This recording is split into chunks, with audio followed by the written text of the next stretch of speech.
Selamat pagi anak didik kami kelas 12 jurusan IPS SMA Negeri 1 Sidamanik. Untuk saat ini kita melanjutkan kembali materi pelajaran kita, yaitu tentang interaksi desa kota.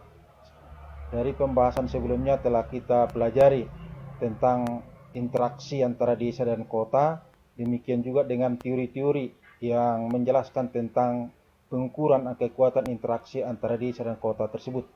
Nah, untuk berikutnya adalah pembahasan tentang usaha pemerataan pembangunan di desa dan di kota. Ya, usaha pemerataan pembangunan di desa dan di kota. Nah, kalau kita telaah daripada pembangunan antara di desa dan di kota, tentunya boleh dikatakan adalah pembangunan yang tidak seimbang. Ya, artinya kalau pembangunan di kota itu pada umumnya itu adalah lebih menunjukkan suatu proses pembangunan yang lebih cepat, ya. Sedangkan di desa proses pembangunannya itu relatif lebih lambat, ya, melambat dia. Ah, jadi oleh karena itu tentunya antara desa dan kota senantiasa terlihat, ya, kesenjangan kehidupan masyarakatnya, yang boleh dikatakan bahwa kehidupan di desa itu sifatnya monoton, sedangkan kalau di kota itu pembangunannya itu ataupun kehidupan masyarakatnya itu relatif lebih maju. Nah, tentunya kalau ini dibiarkan, ya, tentunya akan menyebabkan kesejahteraan untuk seluruh masyarakat Indonesia tentunya akan tidak memungkinkan bisa terwujud, ya. Jadi oleh karena itu, ya, tentunya perlu adanya usaha pemerataan itu. Nah, sebelum kita kaji tentang apa saja usaha, kita cari dulu latar belakang pemerataan pembangunan di desa dan di kota itu bagaimana, ya. Jadi adapun yang melatar belakangi ada pemikiran untuk pemerataan pembangunan di desa dan di kota, yang pertama adalah diakibatkan bahwa tingkat pendapatan ekonomi daerah khususnya di pedesaan, ya, dengan di kota yang tidak merata, ya.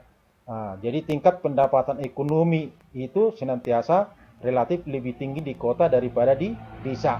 Nah, demikian juga kalau kita bandingkan pada skop yang lebih luas, misalnya di seluruh wilayah Indonesia, bahwa tingkat pendapatan ekonomi di seluruh Indonesia itu tentunya, ya, bisa kita bandingkan antara misalnya Pulau Jawa dengan di luar Pulau Jawa. Itu sangat jauh berbeda sekali dari segi tingkat pendapatan ekonomi itu. Ya, jauh lebih tinggi tingkat pendapatan penduduk yang ada di daerah Pulau Jawa tentunya, ya. Jadi kalau kita perhatikan di sini dari data Kementerian Keuangan menyatakan tahun 2018 PDB Indonesia itu mencapai 1,042 triliun, wes 60% itu dari Pulau Jawa, ya. Ini dari 1,42 triliun ini, ya, itu diperoleh dari 60% itu dari Pulau Jawa. Jadi sangat jauh berbeda sekali, ya. Jadi tentunya di sini dari latar belakang tersebutlah maka dari segi tingkat pendapatan yang berbeda antara desa dan kota, kemudian antara Pulau Jawa dengan daerah di luar Pulau Jawa itu, nah disinilah nantinya perlu adanya pemikiran ataupun upaya-upaya ataupun usaha yang dimungkinkan untuk bisa artinya memeratakan bagaimana tingkat pendapatan ekonomi di seluruh wilayah Indonesia itu bisa lebih merata. Nah, kemudian adalah yang kedua. Yang kedua, latar belakangnya adalah dari fasilitas, ya, fasilitas berpusat di Pulau Jawa dan di kota-kota besar, ya. Fasilitas yang ada, ya, di Indonesia yang dimiliki oleh setiap daerah artinya itu tidak sama, ya. Fasilitas yang lebih banyak tentunya adalah berada di kota-kota besar, dan demikian juga kalau dibandingkan dari antar pulau-pulau besar yang ada di Indonesia tentunya adalah Pulau Jawa, ya, lebih memiliki fasilitas yang lebih banyak. Nah, dari fasilitas yang ada dinyatakan bahwa dari data Kementerian PUPR, ya,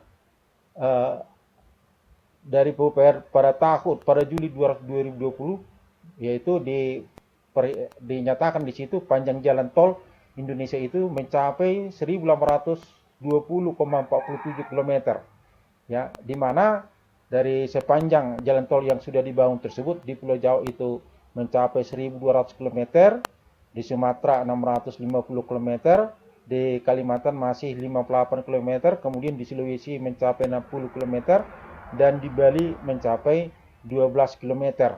Jadi kalau dari segi fasilitas berupa jalan tol ini tentunya masih lebih panjang di daerah Pulau Jawa. Jadi tentunya di sini daripada pembangunan fasilitas daripada jalan tol tersebut, ya tentunya karena di Pulau Jawa masih ya lebih pembangunannya di sana lebih diutamakan, sehingga ya tentunya di daerah-daerah di luar Pulau Jawa itu masih sifatnya adalah mengikut ya pembangunan yang ada di Pulau Jawa, di luar Pulau Jawa. Ya, jadi sepertinya bahwa fasilitas yang ada di daerah Pulau Jawa ataupun di kota-kota besar umumnya bila dibandingkan ke desa, sepertinya ya tetap harus diutamakan dulu ya. Jadi di sini ada semacam mengutamakan daripada proses pembangunan tersebut adalah lebih utama di Pulau Jawa daripada di luar Pulau Jawa. Demikian juga dengan yang ada di kota-kota besar dengan di daerah kota kecil dan daerah pedesaan. Ya, jadi oleh karena itu ya di sini tentunya dibutuhkanlah bagaimana terjadi adanya pemerataan itu. Nah, kemudian prasarana jalan raya, ya, rel, kereta api, ya, kemudian pelabuhan, yaitu hanya fokus melayani masyarakat yang ada di kota, ya. Jadi dari ketersediaan sarana prasarana jalan dan alat-alat angkut yang dipergunakan untuk itu, ya, ini masih ya lebih memfokuskan terhadap ya kepentingan daripada masyarakat kota bila dibandingkan dengan ke desa. Ya, jadi angkutan kalau di daerah pedesaan itu ya masih ya sangat terbatas sekali ya. Bahkan mungkin ya tidak terpikirkan untuk semakin memperluas untuk bagaimana supaya jalan ke desa itu bisa lebih lebih bagus dan lebih lancar ya. Ini sepertinya kurang terpikirkan ya. Nah, disinilah sehingga memungkinkan untuk bagaimana nantinya pengembangan ya prasarana jalan raya menuju ke wilayah pedesaan tersebut. Nah, kemudian jalan desa yang sudah layak, yaitu ada jalan beraspal ataupun jalan paving block ataupun jalan tol, itu masih mencapai 30%. Artinya jalan desa itu dalam kondisi yang sangat-sangat terbatas sekali ya. Kemudian dari latar belakang yang ketiga, ya, ketiga itu adalah pengaruh dari faktor jumlah penduduk Indonesia yang tidak merata, ya. Jadi artinya bahwa ya jumlah penduduk Indonesia yang tidak merata ini tentunya akan dapat menyebabkan daripada pembangunan di luar Pulau Jawa ataupun di daerah-daerah pedesaan itu dengan jumlah penduduk yang artinya ya lebih banyak ya berada di Pulau Jawa, tentunya ini menjadi suatu kendala di dalam mewujudkan daripada pemerataan pembangunan itu hingga sampai ke wilayah daerah pedesaan ataupun terkhususnya di daerah-daerah terpencil. Jadi kalau kita perhatikan data yang tersedia ya, data kependudukan yang ada di di Badan Pusat Statistik nyatakan bahwa dari luas Pulau Jawa ya yang mencapai hanya 7%, tetapi jumlah penduduknya mencapai 57% ya.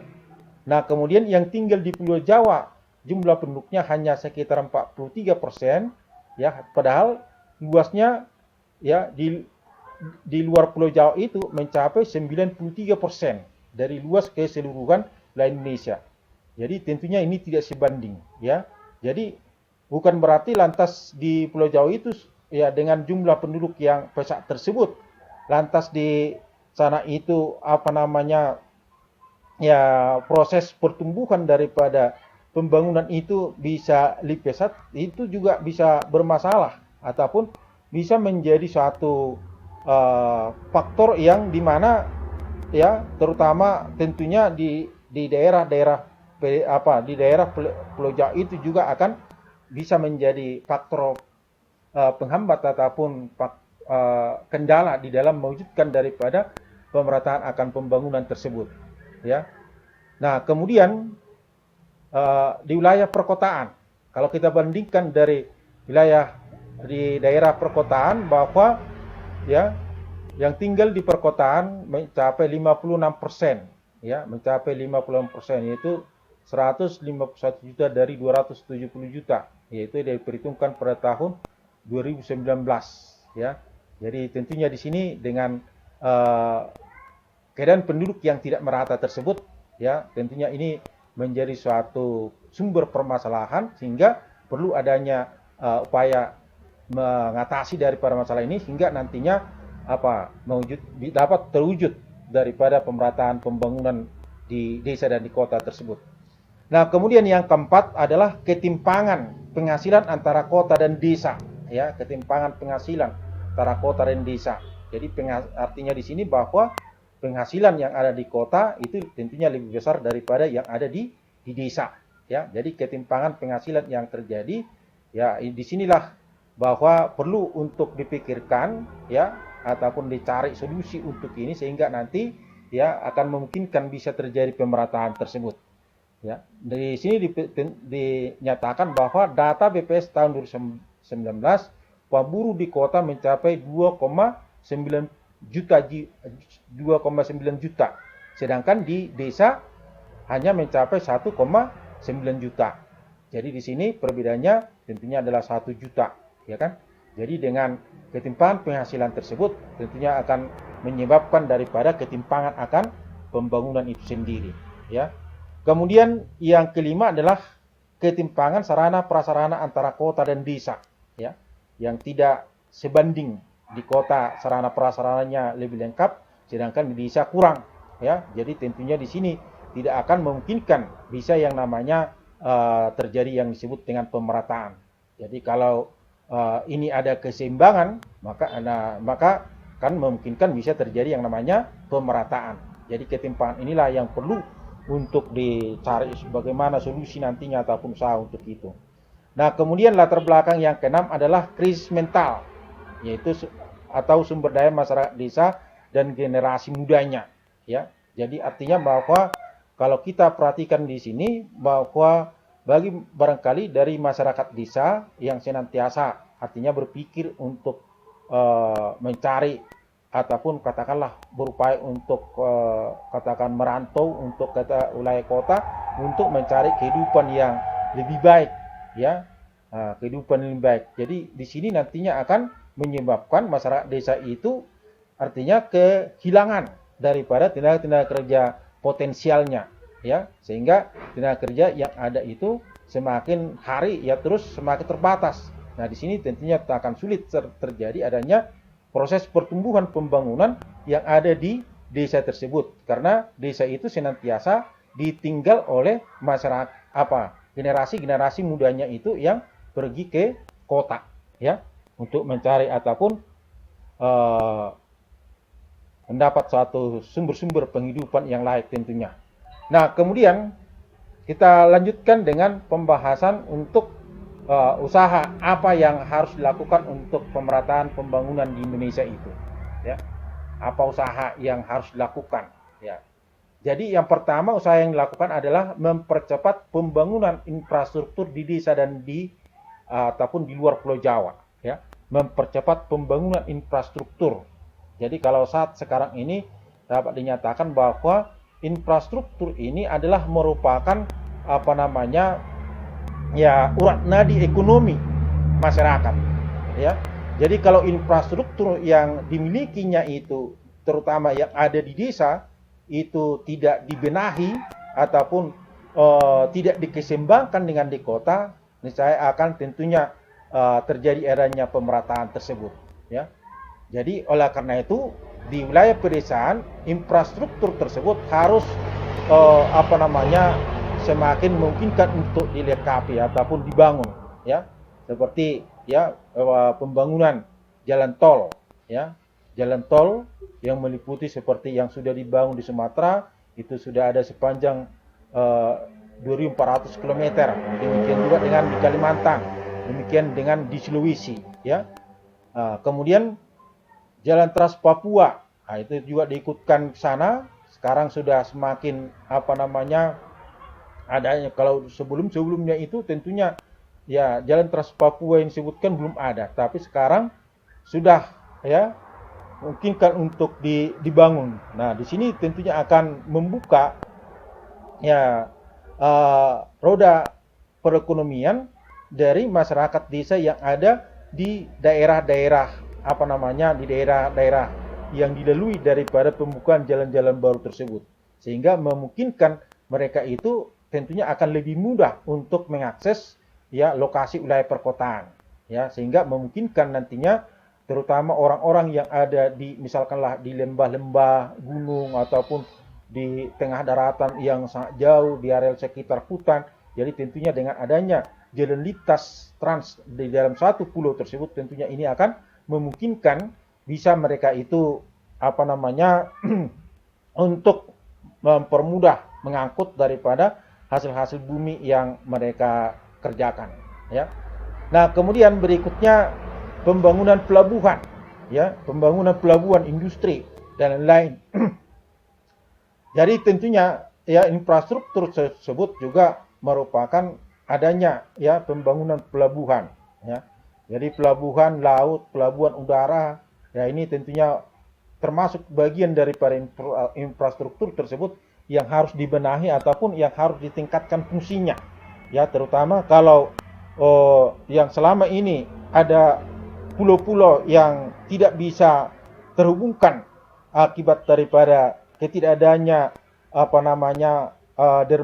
dermaga ataupun pelabuhannya, tentunya dengan membangun daripada pelabuhan-pelabuhan kecil yang ada di daerah pulau-pulau kecil tadi, maka akan semakin terbuka lah, ya, artinya arus daripada barang dan jasa yang dihasilkan daripada daerah desa itu sendiri, dan kemudian ya barang-barang yang datangnya dari luar ke wilayah pedesaan tersebut, ya. Nah, kemudian demikian juga dengan ya jalan-jalan desa, kemudian kantor desa dan lain sebagainya, ya. Jadi di sini tadi dengan infrastruktur yang dinyatakan tentunya tidak hanya berpikir membangun ataupun melengkapi infrastruktur itu di kota saja, tetapi harus itu diarahkan, ya, yang diarahkan ke wilayah pedesaan, ya. Nah, jadi kalau kita lihat daripada dari proses pengembangan jalan selama ini itu hanya lebih terfokus di kota-kota, ya, sedangkan di desa padahal jumlah ruas jalan ya tetap artinya tidak bertambah, hanya itu saja terus, tetapi untuk ya usaha renovasinya ataupun perbaikannya itu terasa artinya sangat lambat sekali, ya. Jadi nggak mungkin artinya hasil-hasil dari desa itu bisa cepat untuk dicalurkan ke kota apabila tidak ditopang dengan ya ruas jalan yang memadai, dan demikian juga dengan sarana prasarana angkutan yang digunakan, ya. Nah, kalau kita lihat dari wilayah daerah Pulau Sumatera, di sini juga sudah mulai dikembangkan, ya. Jadi dari proses adanya usaha pemerataan tersebut sehingga anggaran pembangunan wilayah ataupun pembangunan secara nasional itu sudah tidak lagi hanya terfokus pada wilayah Pulau Jawa. Jadi ini sudah dikembangkan, misalnya seperti yang ada di Pulau Sumatera. Ini sudah mau nyambung ini jalan tolnya mulai dari Aceh hingga sampai ke Lampung, ya. Nah, ini akan memungkinkan di tahun-tahun yang akan datang, tentunya itu akan memungkinkan bisa terhubungkan ya jalan tol tersebut dari Banda Aceh hingga sampai dengan ke Bandar Lampung. Jadi kalau itu sudah jadi, ya tentunya akan memungkinkan ya barang yang dibutuhkan ataupun yang dihasilkan antar daerah yang ada di Indonesia ataupun dari kota-kota itu akan memungkinkan bisa tersalurkan dengan mudah ke desa. Dari desa kemudian bisa dengan mudah tersalurkan ke kota. Ya, itulah ya makna daripada usaha yang pertama, mempercepat pembangunan infrastruktur di desa dan Demikian juga dengan yang ada di daerah luar Pulau Jawa tentunya. Kemudian yang kedua adalah menyeimbangkan pertumbuhan pembangunan, ya. Nah, menyeimbangkan pertumbuhan pembangunan. Jadi tentunya di sini tadi kalau kita kaji bahwa pembangunan di desa dan di kota tersebut ataupun di daerah-daerah seperti Pulau Jawa dengan daerah di luar Pulau Jawa itu tentunya kurang keseimbangan, ya. Nah, jadi di sini perlu adanya menyeimbangkan.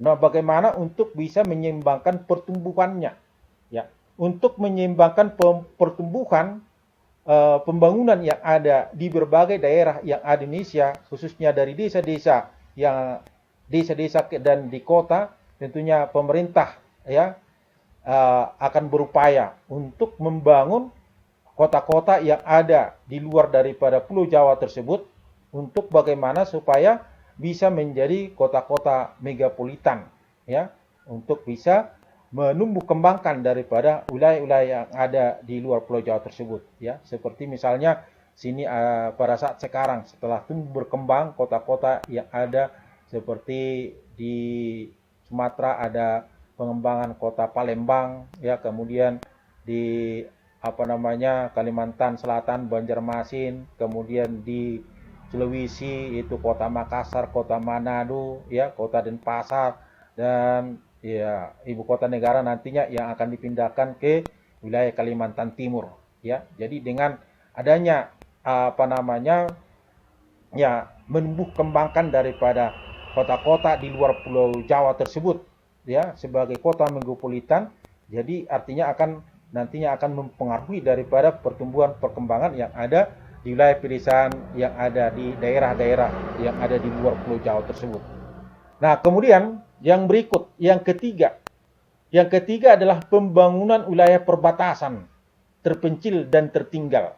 Ya, ini daerah perbatasan antara negara kita dengan negara-negara tetangga. Tentunya di situ kita jumpai misalnya ada berbagai desa, ya, desa-desa yang ada, ataupun di daerah-daerah perbatasan ini kadang-kadang menjadi suatu permasalahan selama ini, ya, karena banyak masyarakat yang ada di daerah perbatasan, ya, akhirnya masuk ke wilayah negara lain, ya kan, wilayah negara lain untuk katakan untuk berbelanja, ya, misalnya sebagai contohnya seperti dulunya, ya, dari Indonesia di Kalimantan, ya, mereka itu pergi ke Malaysia, ya, ke Malaysia akibat daripada, ya, keseimbangan antara kehidupan yang ada di daerah perbatasan itu dengan negara tetangga kita. Nah, jadi oleh karena itu, ya, di situ harus di sinilah pemikiran daripada pemerintah bagaimana untuk, ya, untuk semakin lebih menumbuh kembangkan daerah-daerah yang ada di perbatasan itu, sehingga masyarakat yang ada di lokasi perbatasan betul-betul merasakan daripada pembangunan yang ada di lautan air kita, ya kan? Jangan sampai mereka itu artinya tidak merasa bahwa mereka itu adalah merupakan warga negara Indonesia. Ya, jadi kalau saat sekarang ini, ya, pembangunan daerah-daerah perbatasan ataupun pintu-pintu masuk daripada antar negara yang ada di seluruh wilayah Indonesia itu sudah memungkinkan untuk bisa dibangun, ya. Jadi di sini membangun pos perbatasan dan infrastruktur jalannya, kemudian membuka jalur ke desa terpencil, menggerakkan ekonomi pedesaan dan daerah tertinggal. Inilah yang saat ini untuk diupayakan. Jadi untuk pembangunan pos lintas batas antar negara, ya, di berbagai sudah banyak pos yang dibangun, ya, sudah banyak pos yang dibangun. Itu pos lintas batas negara yang megah, ya, bahkan menjadi suatu objek wisata untuk masyarakat yang ada di perbatasan dan demikian juga, ya, orang-orang yang ada di luar daripada negara Kesatuan Republik Indonesia. Itu diantaranya ada pos lintas batas negara Motain, Nusa Tenggara Timur. ya, Motai Nusa Tenggara Timur. Itu tentunya ini perbatasan negara kita dengan Timur Leste. Demikian juga di sini ada pos lintas batas Wini. Ya, ini juga di Nusa Tenggara Timur. Kemudian Montamasin. Nah, ini ada 3 pos lintas batas yang ada di antara negara kita dengan Timur Leste ini. Kemudian di Papua itu perbatasan pos lintas batas dari negara Papua Nugini dengan Papua, ya, Indonesia itu Suko, ya, Suko di Papua. Kemudian di Kalimantan Barat pos lintas batas Entikong, Kalimantan Barat. Kemudian juga di Kalimantan Barat ada pos lintas batas Badau, ya, Badau. Berikut juga ada Aruk, ya. Jadi di Kalimantan Barat ada 3 juga pos lintas batas yang dibangun di situ, ya. Nah, kemudian berikutnya juga selain daripada pembangunan pos lintas batas, tentunya yang lebih utama lagi adalah bagaimana membuka jalur ke desa-desa terpencil, ya, membuka ke desa-desa terpencil. Ya, tentunya di wilayah-wilayah desa terpencil ini yang menjadi suatu rintangan ataupun hambatan, yaitu apakah secara geografis dipisahkan dengan sungai-sungai besar seperti yang ada dalam gambar ini, ya. Kemudian juga tentunya ada berupa laut, ya, ada berupa lembah, ya. Ini perlu untuk ya, dilengkapi sarana prasarana di sini, ya. Nah, misalnya kalau kita perhatikan di sini, ya, sungai sangat lebar, ya. Kemudian penduduknya mungkin yang menyeberang itu jumlahnya sedikit, sehingga kalau dibangun jembatan besar barangkali akan menelan biaya yang besar. Nah, jadi oleh karena itu ini pembangunan jembatannya cukup barangkali dengan biaya yang relatif lebih murah, memungkinkan masyarakat nanti bisa senantiasa menghubungi antara daerah yang satu dengan daerah yang lainnya. Itu dengan pembangunan jembatan gantung, ya. Pembangunan jembatan gantung. Jadi pembangunan jembatan gantung ini tentunya sangat dibutuhkan sekali bagi masyarakat yang ada di daerah pedesaan, ya. Bahkan sering itu kita lihat untuk menyeberangi sungai, kadang-kadang mereka harus ada yang hanya menggunakan daripada rakit, ya, rakit bambu untuk menyeberanginya, ya, tidak ada jembatan. Nah, itu.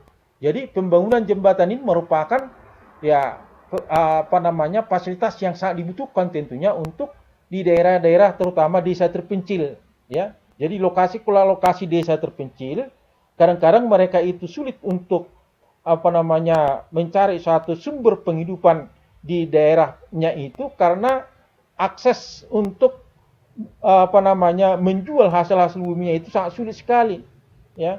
Nggak ada jembatan. Nah, jadi oleh karena itu tentunya supaya terjadi pemerataan itu, ini tadi pembangunan untuk jembatan ini, ya, yang selama ini, ya, katakanlah tidak terpikirkan, tidak tersentuh, ini harus diupayakan, ya. Disinilah upaya pemerataan yang dimaksudkan ini tadi. Bagaimana untuk bisa, karena jalan itu adalah merupakan, kita sebutkan tadi, urat nadi perekonomian. Ya, jadi kalau untuk melalui ataupun untuk bisa mengakses daerah-daerah pelosok tadi itu tidak ada jembatan, ya kan? Terutama daerahnya yang bergunung-gunung ataupun berupa lembah. Nah, maka tentunya mereka itu mungkin akan melewati, bisa saja mereka misalnya melintasi tetapi sudah pada jarak yang jauh. Nah, jadi jembatan-jembatan yang yang kalaupun tidak merupakan jembatan yang permanen, hanya berupa jembatan gantung, ini sudah sangat mendukung sekali terhadap pembangunan yang ada di daerah itu sendiri, ya. Demikian juga yang ada di pulau-pulau kecil, ya, di pulau-pulau kecil. Nah, kalau kita lihat bahwa wilayah tanah air kita ini kan banyak pulau, ya kan? Banyak pulau-pulau kecilnya. Jadi dengan pulau-pulau kecilnya itu tadi, yang selama ini barangkali, ya, tidak ada pelabuhannya. Ya, jadi oleh karena itu, ya, kalaupun misalnya jumlah penduduknya di situ sepertinya seperti masih kurang, ya, tetapi ya harus membutuhkan yang namanya pelabuhan lautnya, ya itu mau tidak mau ya harus dibangun. Kalaupun tidak sebanding, artinya penghasilan yang akan diperoleh dari daerah itu. Ya, jadi jangan terus berpikir terhadap ya berapa keuntungan yang diperoleh dari daerah itu, ya, sehingga dana yang harus dialokasikan ke daerah tersebut ya harus sebanding dengan penghasilan yang ada daerah itu. Nah, kalau hanya seperti itu tentunya akan sulit sekali terwujud yang namanya pemerataan akan pembangunan tersebut, ya. Jadi oleh karena itu harus mengalokasikan ya dana-dana pembangunan tadi ke daerah-daerah yang dianggap yang selama ini tidak tersentuh oleh pembangunan, ya, tidak tersentuh, sehingga potensi yang ada, potensi sumber daya yang ada di lokasi tersebut, ya ini sulit sekali untuk bisa terpasarkan, distribusikan ke wilayah perkotaan, ya. Nah, jadi di daerah-daerah wilayah pedesaan saat ini, upaya pemerataan ini dengan pembangunan ya infrastruktur di wilayah pedesaan ini sudah semakin sudah semakin lebih bagus kalau kita lihat, ya, karena wilayah untuk pembangunan pedesaan sudah dialokasikan dana anggaran pembangunan desa yang mencapai kisaran 1,4 miliar per tahun, ya, per desa. Jadi setiap desa saat ini telah diupayakan oleh pemerintah untuk memberikan anggaran pembangunan sehingga memungkinkan saat ini pembangunan desa dengan pembangunan ruas-ruas jalan baru, ya, seperti yang kita perhatikan dalam gambar ini, ya. Jadi gambar ini menunjukkan adanya suatu upaya pemerataan tersebut untuk melengkapi misalnya jalannya, jembatan gantungnya, pelabuhan dan kapal-kapalnya, ya. Nah, kemudian berikutnya yang keempat. Yang keempat adalah mempermudah perizinan atau birokrasi untuk menarik investor. Ya, birokrasi satu atap, tidak berpindah-pindah, memperpendek dan mempermudah tahapan perizinan.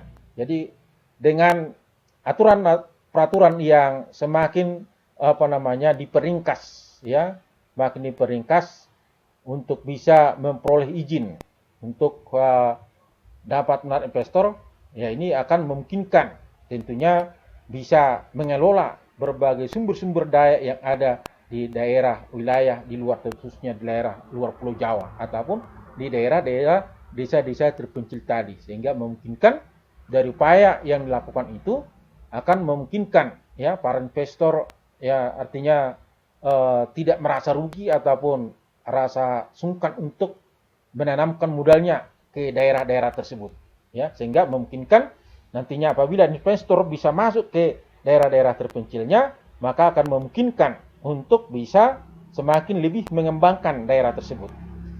Nah, kemudian yang berikut, yang kelima adalah mengimplementasikan rencana tata ruang, ya. Rencana tata ruang yang harus dilaksanakan dengan para pelanggar harus ditindak tegas. Nah, sebagaimana yang pembahasan kita sebelumnya, bahwa dalam perwujudan pembangunan secara nasional itu diwujudkan di dalam adanya RT RWN, ya, RT RWP, ya, kan RT RWK, ya. Nah, itu. Jadi rencana tata ruang pembangunan wilayah nasional dituangkan itu ke wilayah provinsi, ya, kemudian dituangkan itu ke rencana pembangunan wilayah kabupaten kota, dan kemudian diikutkan dengan rencana pembangunan yang ada di wilayah pedesaan, ya. Jadi pengimplementasian dari rencana tata ruang ini tentunya akan semakin sifatnya, ya, lebih memperlancar, ya, hubungan antar daerah, hubungan antar desa dan kota yang ada di wilayah seluruh suatu kawasan negara, ataupun katakanlah apakah tadi itu mencakup mulai dari desa hingga sampai ke daerah wilayah perkotaan yang lebih besar, ya. Nah, kemudian berikutnya yang keenam. Yang keenam adalah memberikan kemudahan untuk mendapatkan modal usaha. Ya, ini memberikan kemudahan untuk mendapatkan modal usaha. Jadi selama ini tentunya ya untuk mendapatkan modal usaha itu senantiasa ada terjadi hambatan, ya, ada terjadi hambatan. Ya, mungkin karena dari berbagai faktor apa kita kurang mengetahui latar belakang apa permasalahan yang terjadi di situ, tetapi dengan upaya yang dilakukan di sini tentunya akan merupakan suatu upaya untuk mewujudkan daripada pertumbuhan pembangunan di berbagai wilayah pedesaan tersebut. Yaitu yang pertama, kemudahan mendapatkan modal usaha itu kemudahan pinjaman, ya, kemudian bunga pinjaman yang rendah, kemudian pengawasan, motivasi dan bimbingan daripada proses ataupun usaha yang didirikan oleh masyarakat. Jadi artinya pemerintah harus bisa memberikan pinjaman lunak bagi masyarakat, dan kemudian masyarakat yang menjalankan usaha tersebut tentunya bagaimana mereka itu untuk bisa mengelola usahanya sebaik mungkin itu harus ditopang dengan pemberian bunga yang tergolong rendah, dan kemudian pemberian penyuluhan ataupun bimbingan motivasi terhadap pengusaha-pengusaha pengrajin seperti yang ada dalam gambar ini. Jadi tentunya usaha pengrajin ini butuh modal ini, ya kan? Butuh modal, ya. Tapi modalnya juga artinya jangan sampai memberatkan mereka. Jadi pinjaman-pinjaman lunak tentunya sangat dibutuhkan oleh mereka untuk bisa membangun ataupun untuk bisa semakin menumbuh kembangkan daripada usaha mereka, ya. Kemudian berikut yang ketujuh. Yang ketujuh adalah mengirimkan tenaga ahli ke daerah pedesaan. Ya, mengirimkan tenaga ahli, ya, untuk dapat nanti memberikan penyuluhan dan pelatihan, pengembangan pemasaran dan teknologi pemasaran, ya. Jadi untuk penerapan sebuah sistem ataupun teknik di dalam proses aktivitas dalam bidang pertanian, ya, saat sekarang ini tentunya untuk semakin meningkatkan hasil-hasil pertanian tentunya sudah dilakukan dengan berbagai cara. Di antaranya adalah dengan sistem yang disebut dengan mekanisasi pertanian, ya. Jadi kalau penerapan mekanisasi pertanian itu hanya diberikan langsung kepada masyarakat tani, mereka itu barangkali tidak akan terus secara serta-merta untuk menggunakan daripada teknologi tersebut. Jadi oleh karena itu, nah di sini harus ada pendampingan ataupun pemberian arahan-arahan, ya, ataupun seperti di sini ada diskusi daripada masyarakat desa di dalam penerapan daripada ataupun penyuluhan pertaniannya. Kemudian di sini dalam gambar ini kita lihat bahwa seseorang, ya, mempraktekkan daripada penggunaan mesin pertaniannya yang lain. Petani-petani ini mengamati, ya, mereka belajar melihat bagaimana penggunaan daripada mesin pertaniannya, ya, sehingga memungkinkan mereka itu bisa, ya, semakin lebih terampil tentunya di dalam mengelola daripada lahan pertaniannya. Demikian juga dalam gambar ini, ya, kita lihat ini panen padi dengan menggunakan mesin langsung motong padi. Kalau selama ini harus dengan masih dengan menggunakan tenaga manusia untuk potong dulu padinya, kemudian baru ditumpuk baru diolah atau digiling. Nah, sekarang sudah bisa langsung, ya, ada mesin langsung pemanen ini, ya kan? Ada mesin langsung pemanen, ya.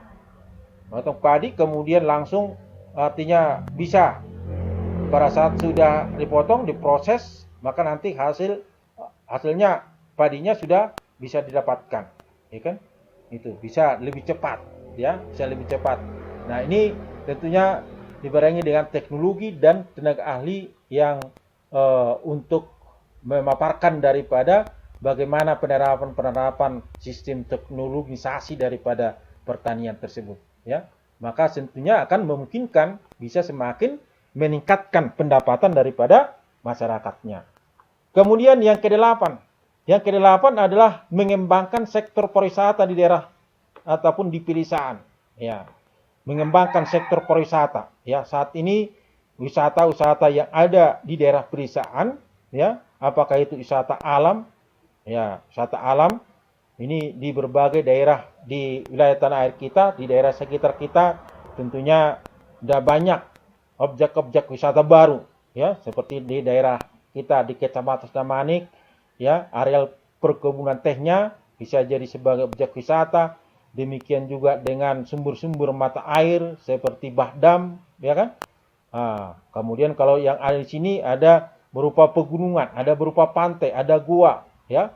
Nah, kemudian ada apa namanya, mungkin barangkali berupa danau, itu, ya. Jadi daerah-daerah wisata alam tersebut tentunya itu merupakan suatu sumber pendapatan untuk desa di daerah sekitar wilayah pedesaan yang memiliki daripada objek wisata alam tersebut. Itu harus dimanfaatkan, ya.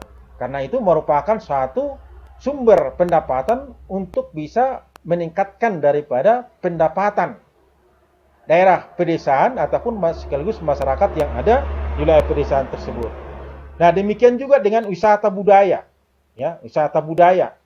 Nah, barangkali wisata budaya ini ada dulunya apa namanya, mungkin selama ini wisata budaya yang dimaksudkan ini hanya daerah-daerah tertentu, tetapi untuk saat sekarang ya sudah memungkinkan ya bisa ditelusuri daerah-daerah baru yang bisa dijadikan sebagai objek wisata budaya. Ya, jadi bukan hanya kalau dulunya hanya Bali dan Yogyakarta yang dikenal orang, ya tentunya ya harus dicari lagi daerah-daerah lain ataupun diupayakan daerah lain memungkinkan untuk bisa memiliki yang namanya objek wisata budaya, ya. Nah, misalnya saja sebagai contoh, ya, kalau di daerah sekitar Danau Toba, ya kan, kalau selama ini hanya mungkin wisata alam danaunya yang ditonjolkan, nah untuk berikutnya adalah wisata budayanya, karena masyarakat yang ada yang tinggal di daerah sekitar Danau Toba itu memiliki budaya yang unik bila dibanding dengan budaya daerah asing. Jadi oleh karena itu ya budaya yang seperti budaya Batak yang kita kita miliki, ini bisa menjadi daya tarik tersendiri ataupun menjadi objek wisata budaya, ya. Demikian juga dengan dari faktor sejarah, ya. Sejarah misalnya sejarah lahirnya suku Batak, ya. Lahirnya suku Batak, ya, yang bisa diberikan, ya, uraian penjelasan untuk itu, ya. Jadi itu akan memungkinkan tentunya bisa sebagai wisata budaya, ya. Seperti misalnya ya ada makam Raja Sidabutar di Samosir, ada makam raja-raja lainnya, ya. Nah, itu memungkinkan bisa. Nah, demikian juga dengan kuliner, ya, kuliner dari berbagai kelompok masyarakat yang ada di desa itu. Ini mungkin kan bisa dikembangkan, ya. Dan kemudian dengan wisata-wisata lainnya. Berikutnya adalah aktivitas masyarakat di desa. Ya, ada aktivitas masyarakat di desa itu yang merupakan wisatawan hidup di keluarga desa, ya. Jadi itu dapat juga menjadi objek wisata yang bisa menarik wisatawan hingga masyarakat itu bisa memberikan adanya sumbangsih terhadap ya pengembangan pembangunan yang ada di wilayah pedesaan tersebut. Nah, kemudian yang terakhir adalah yang ke-9, pemerataan kebutuhan pokok dan kesempatan kerja. Ya, pemerataan kebutuhan pokok dan kesempatan kerja. Di antaranya adalah pemberian bantuan langsung tunai, ya, BLT. Nah, ini merupakan suatu bantuan untuk bisa semakin memperbaiki daripada perekonomian masyarakat yang ada di desa, ya. Karena tentunya pendapatan yang kurang tadi, masyarakat yang kehidupannya miskin, ya, ini akan membutuhkan sekali yang namanya BLT, ya. Demikian juga dengan memberikan bantuan ternak sapi atau kambing, ya. Ini bisa diberikan kepada kelompok masyarakat yang biasanya ini ada dibuatkan kelompok tani, ya. Jadi dari kelompok tani tersebut apa saja yang mereka butuhkan, nah ini akan memungkinkan untuk bisa mereka bisa tingkatkan tentunya usaha daripada mereka itu. Kemudian pemberian pinjaman kredit usaha tani, ya, sebagai modal musim tanam dan modal usaha mikro, ya, pemberian bantuan pinjaman modal, ya, bagi masyarakat. Nah, ini tentunya sangat dibutuhkan sekali sehingga memungkinkan, ya, masyarakat yang ada di pedesaan tersebut artinya bisa berkarya sehingga memungkinkan semakin dapat meningkatkan pendapatan hingga dapat diharapkan pemerataan akan pembangunan di wilayah, di seluruh wilayah Indonesia itu akan tumbuh secara merata.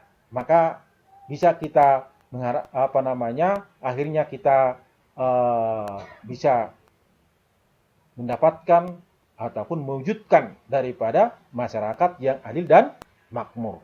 Ya, baik, saya kira itulah materi pembahasannya. Untuk berikutnya, silakanlah Anda kerjakan tugas berikut, tugas ke-11 pertemuan yang ke-13.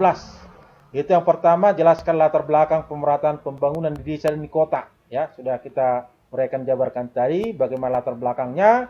Kemudian jelaskan usaha pemerataan pembangunan desa dan di kota. Itu tadi sudah kita jelaskan ada 9 usaha pemerataan akan pembangunan desa dan di kota tersebut. Baik, itulah pertemuan kita untuk hari ini. Kira cukup sekian dan Bapak Guru harapkan Anda mengerjakan dan senantiasa tetap belajar. Sekian dan terima kasih.